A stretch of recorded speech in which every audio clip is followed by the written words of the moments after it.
There are places that shouldn't exist, corners of this world where the map simply ends. I found one of them, and the price of my curiosity was my own soul. Listen closely, because this same darkness might be looking for you right now. It all began with a yellowed letter, arriving without a return address or name. The stamp belonged to a town that appeared on no modern GPS or paper map. It said only, "Come before the last candle is completely extinguished." The road to the village was choked by twisted skeletal trees that clawed at the sky. No birds sang, and not a single insect hit the windshield of my car. Only the hum of the engine remained, muffled by a fog that tasted like old copper. I crossed the town line, and the clock on my dashboard simply froze in place. The needles pulsed violently before stopping dead at exactly 3 in the morning. The sky was a sickly shade of purple, like a bruise that refuses to heal.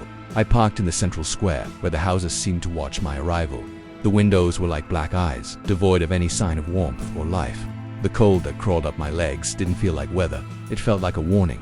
An old man stood near a flickering lamppost, his shadow unnaturally long. His skin looked like parchment paper stretched over an ancient, weathered skull. He didn't speak a word. He only pointed toward the church on the hill. My footsteps echoed on the cobblestones like the rhythmic strike of a hammer. I felt that with every meter, the air became thicker, heavier, and harder to breathe. It felt as if the oxygen was being drained by something unseen in the mist. A shadow moved quickly in the corner of my left eye, vanishing behind a wall. When I turned to look, there was only a peeling brick facade and silence, but I heard it. I clearly heard a raspy whisper calling out my name. How could they know who I was if I had never set foot in this place? My fear began to mutate into a corrosive, bone-deep paranoia that I couldn't shake. I gripped my backpack strap, feeling the cold sweat drenching my shirt. I saw the first house with its door ajar, looking both inviting and lethal.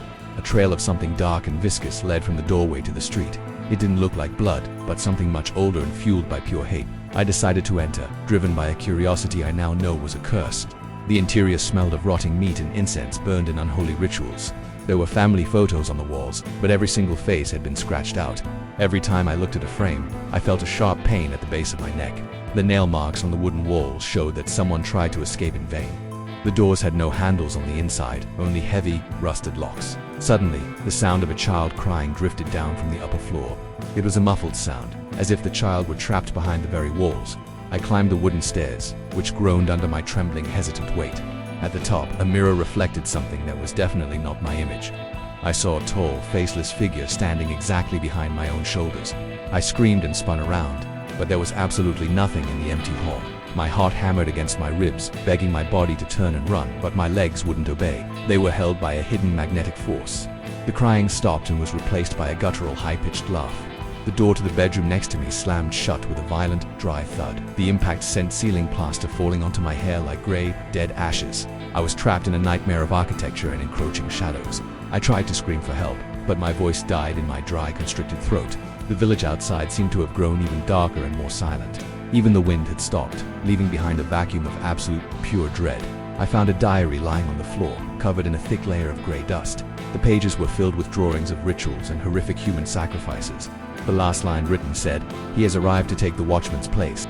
That's when I realized the letter I received was a perfect, calculated trap. I wasn't invited for an inheritance, but for an eternal, dark sentence. The village needed a new host to feed the hunger of its ancient darkness. I heard slow footsteps ascending the stairs, one by one, without any hurry. The sound was metallic, as if something was dragging a heavy, rusted chain. With every step, the temperature in the room dropped several degrees. I looked through the crack in the door and saw only a red glow in the dark. They were eyes that burned with the fire of a private, cold, and lonely hell. I knew that if that thing entered the room, my soul would be lost forever. I searched for an exit, but the window was boarded up with thick timber. Despair made me claw at the wood until my fingernails began to bleed. But the wood was too strong, immune to my limited, human strength. The footsteps stopped exactly in front of the door where I was hiding. There was a long silence, more terrifying than any loud, piercing scream. I could feel the creature's heavy, wet breathing on the other side of the wood. "Open the door," said a voice that sounded like 1,000 people talking at once. "Time is up, and the darkness demands what was promised to it by blood." I backed away to the opposite wall, sobbing without being able to make a sound. The doorknob began to turn slowly, creaking like rusted, old metal. The wood of the door began to rot before my wide, terrified eyes. The evil wasn't just entering, it was consuming the very fabric of reality. I remembered the lighter in my pocket, and a desperate idea took hold. If I couldn't escape, perhaps I could burn everything down to the dirt floor. It was better to turn to ash than to be part of that collection of trapped souls. I flicked the lighter, and the pale flame seemed to hesitate against the void. I pointed the fire toward the old, dry curtains hanging by the window. In seconds, the fire began to lick the fabric with a ravenous, hungry heat. The creature on the other side let out a roar that made the whole house shake. It hated the light. It hated the heat that interrupted its eternal winter. The door was smashed open with a supernatural and disproportionate force. I didn't see its full form, only a mass of shifting shadows and jagged teeth. I jumped through the flames, ignoring the searing pain of the burns on my arms. The heat was my only protection against that cold that came from the abyss. The fire spread quickly, turning the small room into a roaring furnace. The creature retreated, hissing like a wounded snake cornered by the light. I managed to kick the window boards, which were now weakened by the fire. I fell onto the dry grass, feeling the impact vibrate through my entire spine. I looked back and saw the house being devoured by bright orange flames. But the rest of the town remained plunged in that absolute, heavy darkness. I ran toward the car, tripping over roots that seemed to reach out for me. The old man from before was still there, but now he was crying tears of blood. "You only delayed the inevitable," he whispered as I scrambled past him. I jumped into the car and turned the key with all the strength I had left. The engine coughed, hesitated, but finally roared back to material life. I slammed it into reverse and sped away, never looking at the rearview mirror. As I drove through the wall of fog, I saw figures standing on the shoulder. Hundreds of people standing still, watching my car pass with pure envy. They were the former residents, trapped forever in that timeless limbo. The fog began to dissipate, and the car's clock started ticking once again. It was 6 in the morning, and the first ray of sun touched the asphalt ahead. I cried with relief as I felt the true warmth of the sun on my sweaty skin. I made it home and locked every door, window, and crack possible. But when I went to wash my face, I saw something that turned my blood to ice. On my neck, there was a black handprint, burned deep into my skin. I escaped the village, but the village hadn't given up on me just yet. The mark burned every time the sun dipped below the distant sad horizon, and the letters without a sender kept arriving every single week. Each new letter contained details of exactly how I would die in that town. They knew my habits, my fears, and the names of everyone I have ever loved. The darkness is patient, and it has all the time in the universe to wait. Today, I heard a scratching sound on my bedroom door, here on the 10th floor. There is no way for anyone to be out there, but the sound is undeniably human, or perhaps it's just the village reclaiming what rightfully belongs to it. If you are hearing this, be very careful with the invitations you receive. Not every inheritance is a blessing, and not every empty place is truly alone. There are towns that devour people and spit out only empty shells of souls. What would you do if you saw this mark in your own mirror tomorrow morning? I still feel the cold, even with the heater turned up to its maximum volume.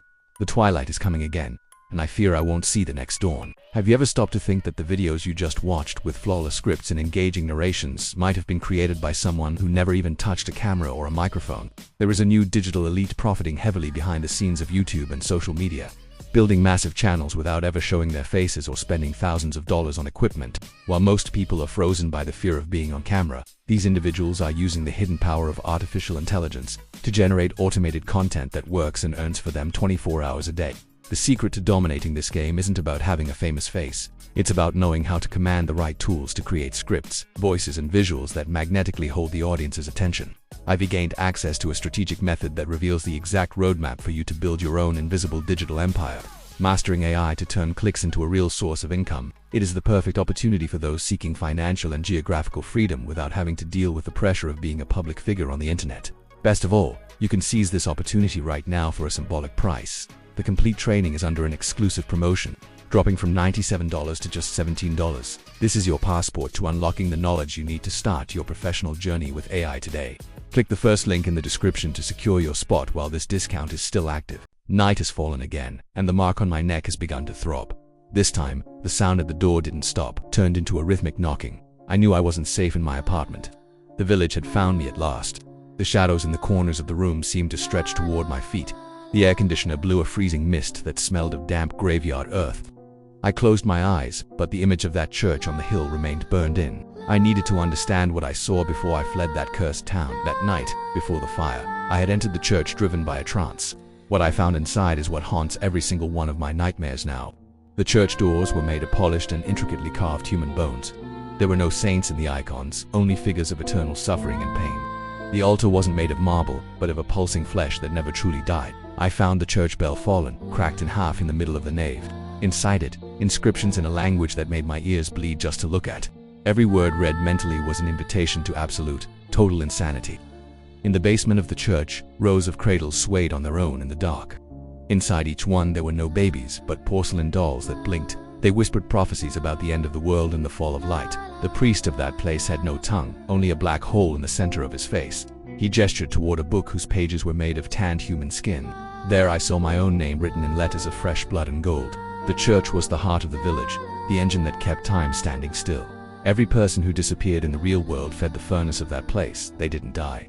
They just ceased to exist in the light to live in the dark. I tried to tear the pages of the book, but my hands passed right through the paper. I was already starting to become part of that sinister and cold illusion.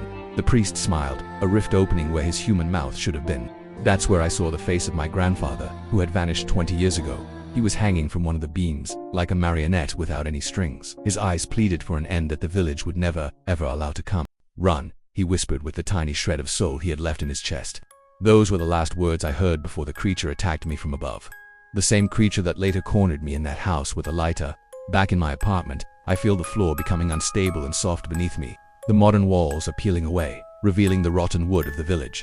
Space and time are merging, bringing the horror directly into my home. I hear the church bell ringing now, even though I'm miles away from that town. Every strike makes the window glass in my bedroom vibrate dangerously. The sound enters my pores, vibrating inside my very own dry, brittle bones. I open my bedroom door and I no longer see the hallway of my luxury building. I see the road of mist, the dry trees, and the man with the paper-like skin. The village is not a geographical place. It's an infection that travels in the mind. I tried to call the police, but the phone only emits the sound of a child crying. That same crying I heard in the house before I was almost consumed by fire. The child now seems to be under my bed, scratching at the underside of the mattress. My flashlight is running out of batteries and the ceiling light begins to flicker. I know that when total darkness arrives, I will have nowhere left to run. The mark on my neck is glowing in a carnal, sickly shade of bright red. I feel invisible hands pulling at my ankles, dragging me under the dark bed. The smell of incense and rotting meat invades my apartment violently. Reality is falling apart like a house of cards in a cold, merciless wind. Perhaps this is the last time my voice will be heard in this earthly plane. I have become the new watchman, the heir to a curse I never asked for. The village has finally closed its claws around my miserable, wretched fate. I see the tongueless priest standing in the corner of my room holding the book. He points to the empty space below my name written in pure, shining gold. He wants me to sign the contract with the last of my warm, living blood. If you see a letter without a sender in your mailbox tomorrow morning, do not open it, do not touch it, and for the love of all that is holy, burn it. Do not make the same mistake of curiosity that destroyed my entire life. The village is always looking for new residents for its empty, silent square. It could be at the next bend in the road or at the end of your dark hallway. They are listening to you right now, through this very audio you are hearing. The silence is becoming absolute, and the cold is freezing my very tears. The last candle of my hope is about to be extinguished forever and ever. I see the red eyes emerging from the darkness of my own bedroom closet. Goodbye to everyone, and may the light protect you where I could not be saved. The eternal twilight has finally embraced me with its long arms of shadow. I am no longer myself. I am just a part of the mist that never ever ends. The church is calling, and I must go to my place on the altar made of flesh. Do not look back if you feel a chill on your neck while you try to sleep tonight. It might just be me, trying to warn you that you are next on the list. I hope this story served as a warning for what truly dwells in the dark. Evil does not rest. It only waits for the perfect moment to reveal itself. Keep your flashlights charged and your doors locked tightly from the inside. The journey ends here for me, but for you it might just be beginning. Fear is the only real thing in this world of appearances and cruel lies. Sleeping now seems like a luxury that I will never be able to enjoy again. The porcelain dolls have started laughing in the hallway of my apartment. They are coming to take what remains of my sanity and my broken body. The sound of breaking china echoes throughout the house, plunged in darkness. I feel the icy touch of long, thin fingers on my right shoulder right now. I will not turn around. I prefer to die without seeing the face of my executioner. The darkness is complete, and the village has finally accepted me as its son. Time has stopped for me, just as it stopped for my grandfather on those beams. We are all part of a macabre collection in a place forgotten by God himself. The twilight is eternal, and pain is the only company I have left here. This story is an echo of a suffering that will never truly have an end. Every word spoken was a nail in the coffin of my vain, mortal existence. The video ends, but the horror continues in the minds of those who dared listen. If you felt the weight of this story, don't keep this fear all to yourself. Do you remember any similar tale, or have you seen something strange in the dark? Comment below if you believe there are cursed places like this in the world. Leave a like to strengthen the channel and help spread this very real warning. Your interaction is what keeps this project alive against the world's shadows. Subscribe and hit the bell if you have the courage to hear the next tales. Share this video with that friend who loves urban legends and dark horror. Who knows, you might save them from a fate far worse than physical death. Thank you for watching, and please, never turn off your bedroom light tonight. Remember, The village is only one letter away from anyone at any time. Stay safe, stay alert, and stay far away from the thick mist on the road.